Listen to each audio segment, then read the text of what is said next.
Hello बच्चों, welcome नंदन coaching zone. कैसे हैं आप सभी लोग। देखिए, आजकल हम लोग जो है हिंदी में विभक्ति एवं कारक पढ़ रहे हैं, जिसमें हमने लगभग सारे कारक पढ़ रखे हैं। अब हम लोग संबंध कारक, अधिकरण कारक और संबोधन कारक के बारे में पढ़ेंगे। धन्य विभक्ति कौन सी होती है, हम कैसे पहचानेंगे कि कौन सा कारक है, विभक्ति कैसी है, इन सब के बारे में हम विस्तार पूर्वक पढ़ेंगे। तो अपने मार्क्स पक्के करने के लिए और कॉन्सेप्ट को अच्छी तरह से क्लियर करने के लिए वीडियो को पूरा एंड तक देखिए। चैनल को सब्सक्राइब करिए, लाइक करिए और शेयर करिए। चलिए बच्चों, स्टार्ट करते हैं। संबंध कारक हम देखते हैं। संबंध कारक में विभक्ति कौन सी होती है?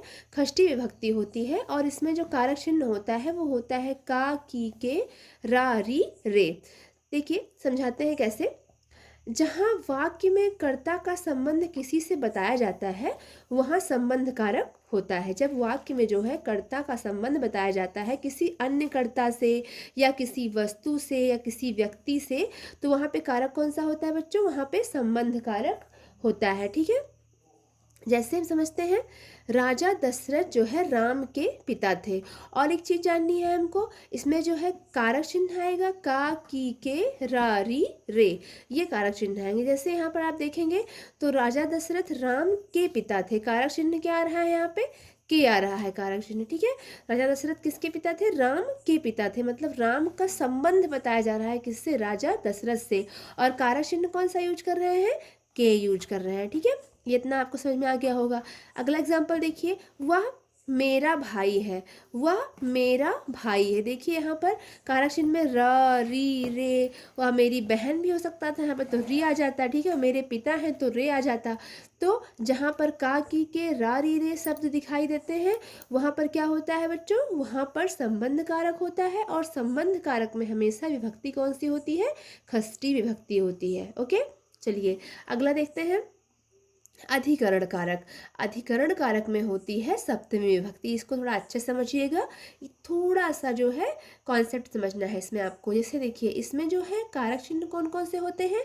में, पर और ऊपर, ये कारक चिन्ह दिखाई देते हैं। अब एक चीज समझिए ध्यान पूर्वक, जहाँ कार्य संपन्न होता है, मतलब जिस जगह पर कार्य संपन्न होता है यानी कि स्थान, उसे क्या कहते हैं? उसे आधार कहा जाता है। और ये आधार ही अधिकरण कहलाता है। ठीक है, ये आधार ही क्या कहलाता है बच्चों? अधिकरण कहलाता है, उसे अधिकरण कहा जाता है।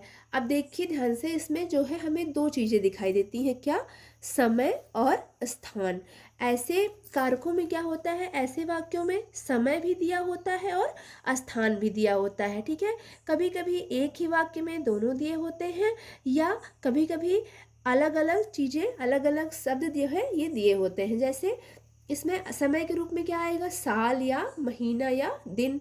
स्थान, जैसे हमने कोई चीज़ चुन ली, मेज है, पेड़ है, छत है, आंगन है, घर है, मार्केट है, कोई भी मतलब स्थान हमने इसमें चुन लिया बच्चों। ठीक है, तो इसका मैंने उदाहरण यहाँ पे लिख रखा है। जैसे उदाहरण देखिए, जैसे मैंने कहा कि मैं 5 मिनट में आता हूँ, तो समय हमारे पास क्या है? 5 मिनट। तो जहाँ पर बच्चों समय दिया होगा वहाँ पर कौन सा कारक होगा? अधिकरण कारक होगा। जैसे हमने कह दिया कि अगले महीने उसकी शादी है। ठीक है, तो जहाँ पर महीना शब्द आ गया वहाँ पर भी क्या होगा? अधिकरण कारक होगा।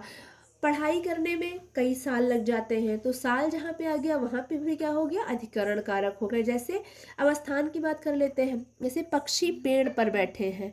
पक्षी पेड़ पर बैठे हैं, तो यहाँ पर क्या आया? पर आया। और एक चीज देखिए, यहाँ में भी आ रहा है और साथ ही साथ समय भी आ रहा है। तो हमें पता है कि हमें में, पर, ऊपर ये शब्द आने चाहिए। तो यहाँ पे में दिख रहा है, पर दिख रहा है। जैसे वह दीवार के ऊपर बैठा है, तो ऊपर शब्द भी आ गया। तो जहाँ पे आपको में, पर, ऊपर ये शब्द दिखाई दे और साथ ही साथ समय भी दिया रहे और स्थान भी दिया रहे, आप तुरंत समझ जाएंगे कारक अधिकरण है, विभक्ति सप्तमी है। That's clear. अगला समझते हैं हम संबोधन कारक। देखिए, समझने की बात है कि संबोधन कारक में कौन सी विभक्ति होती है? प्रथमा विभक्ति होती है। विभक्तियां होती है 7। सप्तमी विभक्ति आ जाती है अधिकरण कारक तक और प्रथमा विभक्ति होती है संबोधन में। क्योंकि संबोधन किसका करते हैं? संबोधन जो है कर्ता का करते हैं, और कर्ता कारक में विभक्ति कौन सी होती है? प्रथमा विभक्ति होती है। इसीलिए संबोधन कारक में कौन सी विभक्ति आती है? प्रथमा विभक्ति आती है बच्चों। इसका कारक चिन्ह क्या होता है? हे, रे, अरे, हेलो, हाय, ये सब हम करते हैं। तो यहाँ इन शब्दों को, कारक चिन्हों को हम कहते हैं परसर्ग। और ये कारक चिन्ह किसके लिए प्रयोग किए जाते हैं? संबोधन के लिए।